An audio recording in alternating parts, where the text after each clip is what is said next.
Et à la une de l'actualité, le président américain Barack Obama a déclaré mardi que certaines des méthodes d'interrogatoire de la CIA, telles que décrites dans un rapport du Sénat, sont brutales, mauvaises et contre-productives. Il admet cependant que la publication de ce rapport est une étape importante dans le processus qui permettra à ce genre de scénario ne se reproduise pas.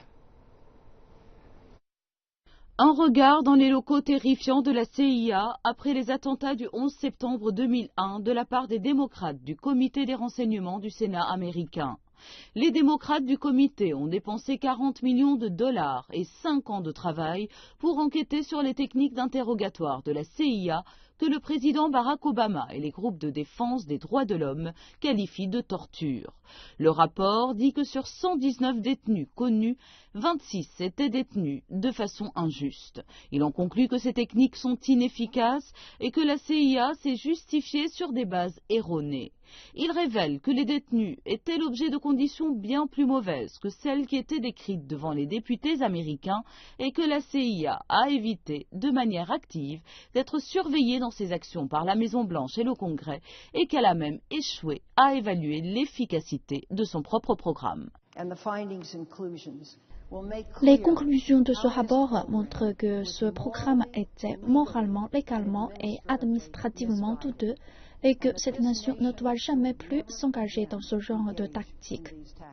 Le rapport détaille les traitements brutaux dont ont été victimes les détenus qui étaient enfermés nus dans l'obscurité, gardés éveillés et soumis au waterboarding, une technique de torture par l'eau qui simule la noyade.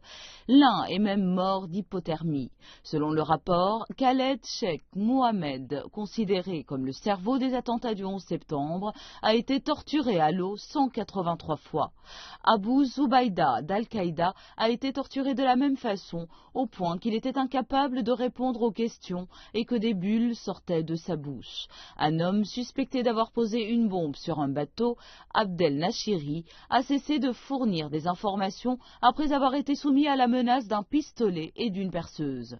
Le sénateur républicain John McCain, qui a été torturé en tant que prisonnier de guerre pendant 7 ans au Vietnam, pense que les Américains sont en droit de tout savoir sur ce programme.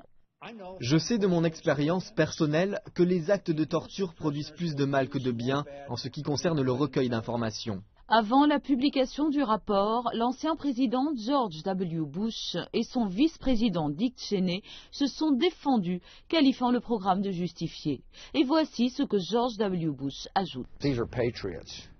Ce sont des patriotes et quoi que le rapport dise, s'ils diminuent leur contribution à notre pays, il sera à côté de la plaque.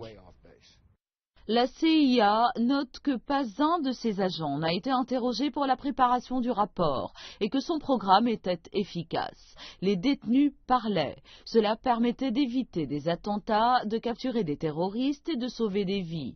L'agence rejette aussi les accusations qui voudraient qu'elle ait induit la Maison-Blanche et le Congrès en erreur sur ses méthodes d'interrogatoire. Il est important de se souvenir du sentiment de peur et d'anxiété qui prévalait aux États-Unis après les attentats du 11 septembre. Le chef du Centre national de lutte contre le terrorisme l'a bien résumé en disant au Sénat « Après le 11 septembre, les tabous sont tombés ».